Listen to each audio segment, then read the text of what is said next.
Oui, je voudrais donner mon point de vue sur l'incident du monsieur qui faisait les sauts de gorille et je crois que c'était à Moscou, en Russie. En quoi est-ce que cela nous concerne, étant noirs? Et c'est quoi l'impact? Et j'ai cette question à poser. Est-ce qu'on doit continuer toujours de s'offusquer face à de tels agissements? Est-ce qu'on doit continuer toujours? Ça fait des siècles que ça dure, hein?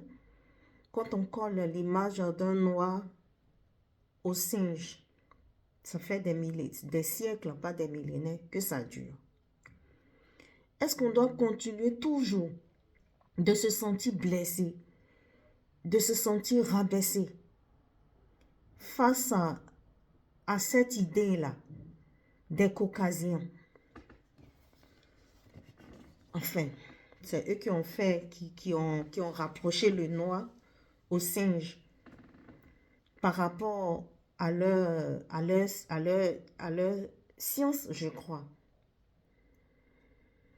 Vous voyez ça? Je vais vous raconter mon histoire pour commencer. Ça. Je devrais commencer un travail et mon premier jour de travail, je vois cette image-là sur la moire où il faut se changer pour aller pour aller commencer son boulot. Je vois ça.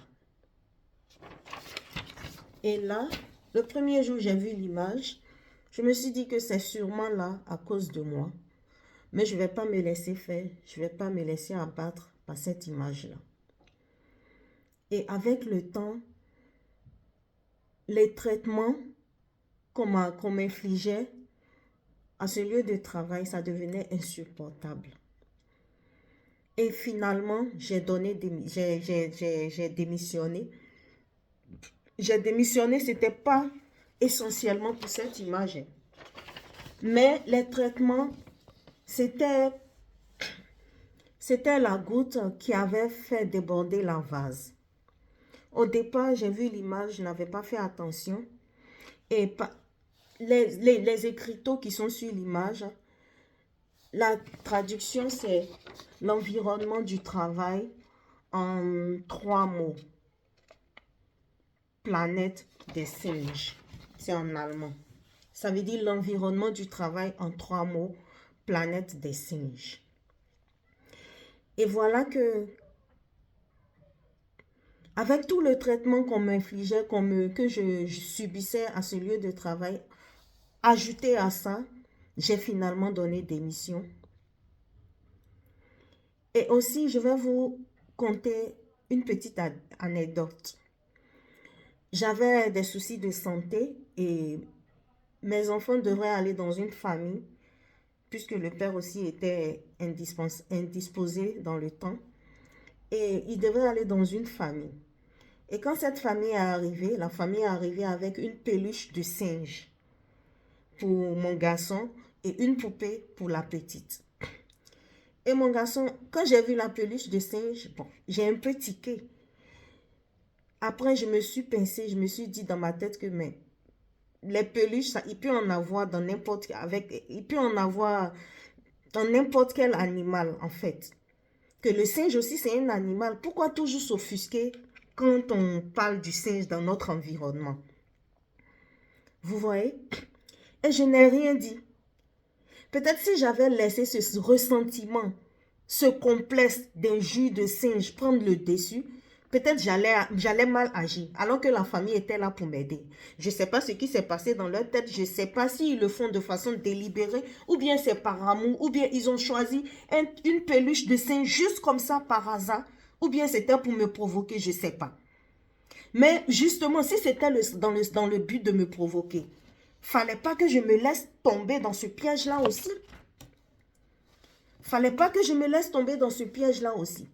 Parce que ces gens-là, ici en Europe, ils tendent de façon interminable des pièges à des gens qui ont mon apparence, à des personnes noires. C'est-à-dire, ils vont poser une action pour que tu puisses agir. Et si on a ça dans la tête, il va falloir qu'on se rééduque. D'après eux, ils veulent mesurer notre capacité à se contenir. C'est-à-dire à agir d'après eux comme des gens civilisés.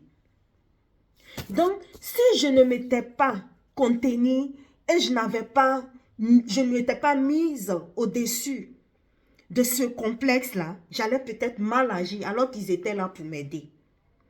Et mon petit a pris la peluche, il a commencé à s'amuser avec. Et la peluche est restée avec nous après, pendant des années. Je ne sais plus, ça est encore là, ou bien je l'ai liquide, je l'ai jeté, je ne me rappelle plus parce qu'on a déménagé entre-temps, donc je ne vois plus cette peluche-là. Tout ça pour dire quoi? Tout ça pour dire que si on veut toujours continuer à pleurnicher face à cette injure où on rapproche les noix de singe, mais ils vont toujours continuer, ils ne vont jamais, ça ne va jamais s'arrêter. 1000 ans, 2000 ans, ça va toujours continuer. Mais une fois qu'on s'assied entre nous noirs, on se parle, on retravaille notre psychologie. Et face à cette injure-là, il faut les faire comprendre à la fin que ça ne nous fait plus rien. Même quelqu'un, s'il t'injure singe, il faut lui dire qu'il est porc. On te dit singe à feu, tu dis qu'il est Schwein. Moi, je crois que c'est tout. Hein? À part s'il y a une autre agression, s'il y a d'autres traitements, là, on peut adopter une autre action.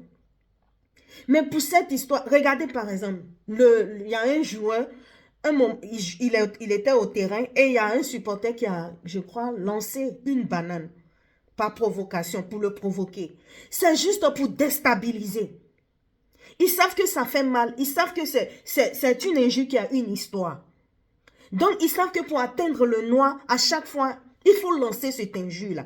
Et comme eux, ils sont d'une équipe adverse, ils supportent l'équipe adverse, donc ils vont faire ça pour déstabiliser en fait l'équipe. Donc, il faut qu'on se mette dans la tête que des fois, ils ne le font pas par racisme, hein, pas parce qu'ils n'aiment pas le noir. Mais c'est juste par provocation, juste pour déstabiliser, juste pour mesurer notre capacité à surmonter ce complexe-là. Donc, ce que moi je vois, qui pourrait nous aider aussi en tant que Noirs, c'est de minimiser en fait. C'est de minimiser ces injures-là. Le monsieur qui a fait son délit de sauter comme un gorille, on ne sait pas ce qui s'est passé lui aussi dans sa tête. S'il a fait pour faire son buzz, mais ça n'engage que lui. C'est comme ici, partout, je ne sais pas, un peu partout. Il y a des gens dans leur délit, même à l'école des enfants. Les groupes s'appellent, c'est les groupes d'animaux. Les groupes d'enfants portent un nom d'animal. En tout cas, les groupes d'enfants, ici en Europe, les groupes d'enfants dans les maternelles, là, c'est les noms des animaux qu'on attribue au groupe d'enfants. Et donc, si un enfant noir est dans un groupe où on dit groupe singe, il y a groupe singe, il y a groupe pingouin, il y a groupe hippopotame, il y a groupe schmetterling comme... papillons, il y a un groupe, il y a les animaux. C'est que ici en Europe, ou peut-être en Afrique aussi. Parce que moi, quand j'étais petite, très petite, que je partais à la maternelle, il n'y avait pas de nom de groupe, on n'attribuait pas les noms de... Je n'ai pas souvenir qu'on attribuait les noms de groupe aux animaux, aux enfants. C'est pour peut-être familiariser les enfants avec les noms des animaux. Pour que les enfants aient une connaissance des noms des animaux, peut-être qu'ils ont fait ça. Vous voyez, la pédagogie, ça évolue. Donc, on peut imiter, à l'école, on les apprend à imiter les plusieurs animaux. Une fois aussi, je me rappelle, il y avait l'éducatrice de ma petite qui parlait de ma petite et qui disait, oui, elle est collante, oui, c'est vrai, elle est collante, elle pleurniche un peu, et quand tu veux la câliner, elle s'agrippe à toi comme un singe. Elle a dit, sie greift dich wie eine Affe. J'aurais peut-être ce problème de complexe avec cette histoire de singe. J'allais peut-être mal réagir. Pourquoi elle compare ma fille à affe, à singe? Mais c'est une expression, c'est une manière de parler. Ça aurait été un enfant blanc, elle allait dire ça, qu'elle s'agrippe à l'homme comme affe. Comme nous aussi, entre nous Africains, on peut dire que mais tu te colles à moi ou bien tu fais comme un singe. Vous voyez? À un moment donné, c'est vrai, il y a l'histoire. Je comprends l'état d'âme de ceux qui sont offusqués, de ceux qui se sentent mal. Mais à un moment donné, il faudrait qu'on range, pas ranger, mais il faudrait nous retravailler. Nous retravailler. Et s'il y a des gens, si on les insulte singes, qui commencent par faire même le geste de singe, c'est pour ridiculiser celui qui les a insultés singe. C'est pour lui faire comprendre que oui, alors je suis singe, et alors, toi tu es porc. On peut sortir ça. Tu m'as insulté, je t'ai insulté. Là, il n'y a pas de problème. Parce que de toutes les façons, cette histoire de singe-là, si on continue de se plaindre avec ça, ici, avec ce que j'ai vécu là, mais j'ai juste eu mon agent de, comment on appelle ça, mon salaire maladie, comme si de rien n'était. L'avocate qui était au départ chaude pour travailler, pour qu'il me verse un dédommagement dans mon lieu de travail. Mais après, elle est devenue froide. Pour dire quoi? Les Blancs se soutiennent. Elle a écrit, dès qu'elle a écrit, je suis allée la voir dans le temps même, c'était même pas à cause de ce problème. Quand j'ai fini le problème principal pour lequel je suis partie la voir, je lui ai montré juste l'image. Elle a vu l'image, elle dit non, que ça c'est mobbing, c'est de l'intimidation au travail, que c'est du racisme. Donc il faut qu'elle écrive quelque chose à la direction de mon travail. Mais à la fin, elle a écrit. Eux, ils n'ont pas répondu par écrit, hein. Ils l'ont appelé. Parce que s'ils répondent par écrit, ils savent. Donc, quand tu écris à un blanc et puis il ne te répond pas par écrit, là, ça veut dire qu'il sait que lui, il est en faute. Ils l'ont appelé pour lui parler, baratiner, parler, genre. Après, elle est devenue glacée. J'ai senti qu'il y a quelque chose qui ne clochait pas. Mais je ne vais pas perdre mon temps à aller voir un autre avocat. De toutes les façons, l'assurance maladie a fait comme il se doit. Et ça, grâce à mon médecin. Grâce à mon médecin, Dieu merci, elle n'est pas comme certains. Elle a fait son travail comme il se devait. Je profite pour lui dire un grand merci. Je dois faire même une vidéo. Puisque dans le temps, je n'étais pas sur Internet. Je viens d'arriver sur les réseaux sociaux. Donc, je lui dois même un grand merci à cette dame-là. C'est grâce à elle. Elle m'écrivait parce qu'elle a vu que ça m'a atteint psychologiquement. Mais je reviens encore là-dessus, ce n'était pas à cause de ça. C'était à cause des mauvais traitements. Et ajouté à ça, ça m'a permis de preuve en fait. Ça m'a permis de preuve. Puisque les mauvais traitements que je vivais là-bas, là, il n'y a pas de caméra qui pouvait, qui enregistrait tout ce que je vivais. Donc avec ça, appuyer dessus, ça fournit, ça là, ça a attesté. C'est comme, c'est une preuve palpable. Vous voyez? C'est pour vous dire que à un moment donné, je reviens encore là-dessus. Je n'ai pas laissé le travail à cause de ça. Hein. C'est à cause des mauvais traitements. Mais je me suis servi de ça comme preuve. Donc, à un moment donné, il faudrait qu'on se rééduque, nous les Noirs. Et il y a ce complexe-là qui persiste depuis des siècles et des siècles. Nous-mêmes, est-ce qu'on est fiers de notre apparence? On est fiers de notre peau noire, on est fiers de nos cheveux crépus. Ils sont arrivés à un point, le complexe est arrivé à un point dans notre tête où les gens même sont fiers de se dépigmenter. Tu vas voir, ils s'emploient, ils disent qu'eux, ils sont inachevés. Donc les autres races là, ils sont plus achevés que vous. Ils disent, eux, ils sont inachevés. Donc ils se blanchissent la peau. Ils vont chercher les cheveux de mort. C'est ridicule quand je vois tout ça là. Et 90%, 95% des Africaines, surtout des femmes africaines, elles sont fières de ça. Elles sont fières de leur déguisement. Ça, c'est déguisement. Tu n'es pas fier de ce que tu es. Comment tu veux que les autres te respectent? Ils ne vont jamais nous respecter. On n'a qu'à être clair dessus. Il faudrait d'abord qu'on retravaille notre psychologie, qu'on s'accepte en tant que noir, c'est notre identité.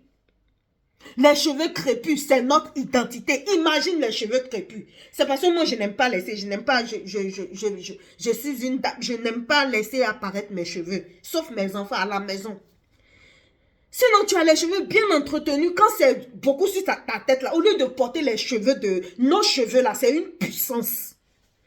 Les cheveux de noir naturel, c'est une puissance. Quand les gens entretiennent bien leurs cheveux, bien debout, bien touffus sur leur tête, là, vous imaginez? Tu passes dans les rues en Europe, mais ils vont se retourner pour te regarder. C'est ça la beauté, être fier de ce qu'on est, de façon naturelle. Arrêtez de copier sur les autres. Arrêtez de vouloir vous accaparer d'une identité qui n'est pas la vôtre. Si on continue comme ça, mais ils ne vont jamais nous respecter. Donc d'abord, il faut être fier de notre apparence, nous accepter. Il faut qu'on essaie d'ignorer les injures qui ont rapport avec le singe. Regardez, prenons l'exemple d'un enfant. Où tous les jours, on lui jette une injure comme quoi c'est un coq. À chaque fois que ses parents veulent, quand il fait quelque chose qui n'est pas bien aux yeux de ses parents, on te dit, toi tu es un coq, tu vaux rien. Tu es un coq, tu vaux rien. L'enfant pleure, ça fait mal à l'enfant, il pleure. À chaque fois on lui dit ça, il pleure. Mais le jour qu'ils vont lui sortir ça, qu'il ne va plus pleurer, mais ses parents vont chercher une autre manière de le traiter. Ils vont arrêter de lui dire qu'il est coq. Parce qu'ils vont se dire que l'enfant, là, on lui dit coq. Avant, il pleurait, mais maintenant, ça ne lui dit rien. Donc, ils ne vont plus continuer de lui dire coq. L'enfant même va s'amuser. Il va comprendre que mes coqs, là, même, c'est pas sur moi. Je ne suis pas coq. Donc, l'enfant, au final, l'enfant, il va comprendre que le coq, ça n'a rien à voir avec ce que lui, il est. Donc, ça ne va rien lui dire. Il va en rire même. Le jour, ses parents vont lui dire, et puis il va rire là. Les parents seront étonnés même. Donc maintenant, il faudrait qu'on se concentre sur l'essentiel. On n'a qu'à se mettre d'accord sur une chose. Voilà, il y en a d'autres, eux, ils disent que ce sont les Kémites. Leur apport à l'évolution concrète de l'Afrique, au changement, à la souffrance qu'il y a partout en Afrique, là. Je n'ai pas encore vu jusque-là. Mais on passe notre temps à nous jeter des injures, à nous diviser, oui, musulmans, kémites, je ne sais pas, il y a quoi. Nous, on est comment? En Chine, là, il y a bouddhistes, il y a chrétiens, il y a musulmans, il y a tout. Dans les pays développés, en Europe, aux États-Unis, partout. Il y a plusieurs religions, mais nous, on est toujours là, sur des futilités. Il y a le gars, il a fait son délit de singe. Et puis tout le monde est retourné en Afrique. Les gens sont offusqués. Mais c'est lui, c'est son corps. Il est seul à faire ça. Vous ne vous reconnaissez pas dedans. Ce n'est pas le problème de quelqu'un. C'est un délit de jeunes. Sur Internet, là, tout le monde fait son délit pour avoir des vues. Les gens sont versés sur les pages qui disent rien de bon. Les pages qui véhiculent le vide. Ils ont des millions d'abonnés. Ces pages-là, quand ils sont connectés, les gens sont 10 000 à les suivre en direct. Mais tu vois qu'il y a un problème, hein? Il y a un problème sérieux. Il y a un problème. On n'a qu'à se revoir, nous les Noirs, là. Si on veut évolution. Des gens qui font la culture du vide. La culture de l'idiotie. Il y en a, tu montes sur les panels pour donner ton point de vue. Puisqu'ils savent que tu es en train de mettre à nu leurs pensées tordues, mais ils ne vont pas te laisser finir. Ils vont te descendre. C'est quoi ces manières-là? Si on veut débattre, vous êtes sur les réseaux sociaux. Vous donnez vos points de vue. Et vous permettez aux gens de monter sur vos panels pour donner aussi leur point de vue. Mais les points de vue, on ne peut pas être d'accord sur tout. Chacun donne son point de vue et on voit qui a mieux défendu son point de vue, qui a mieux développé son point de vue, qui a mieux convaincu. Et là, ça les fait mal parce qu'eux, ils n'ont pas d'argument pour convaincre. Ils vont te parler mal, ils sont idiots, ils sont impolis, ils vont te parler mal et te faire descendre sans te laisser terminer. Vraiment, si on veut une évolution vraiment concrète de l'Afrique, on doit arrêter de pleurnicher. Arrêter de pleurnicher et chercher des solutions. Chercher des solutions. Les maudits qu'on met à la tête des pays africains, là, ils ne sont pas là pour aider la population. Si tout le monde, nous tous, population, on peut être d'accord sur ça, et puis essayer de finir avec les querelles inutiles, les discussions qui n'amènent à rien là. Vraiment, on va avoir une porte de sortie de nos problèmes. Donc vraiment, arrêtons de nous plaindre pour rien. Travaillons notre psychologie et que ces images de singes ou bien ces traitements de singes, tout ça là, qu'on arrête de s'offusquer autant. Sinon, ils ne vont jamais arrêter. Qu'on arrête de prendre ce complexe-là, nous a tellement détruit. Ça nous a dit, la destruction est maintenant est enough. Trop, c'est trop. La destruction, on doit mettre fin à cette destruction-là. Sinon, on ne va pas s'en sortir. On te dit tu es singe, si tu peux rire, tu peux en rire, tu en ris. Là, l'autre, celui qui t'a dit ça, il va avoir honte. Mais si tu ne peux pas en rire, tu lui retournes, tu es pauvre. Si moi je suis singe, toi tu es pauvre. Tu es plus que pauvre. C'est tout. Bon, bisous, je vous embrasse et puis à bientôt.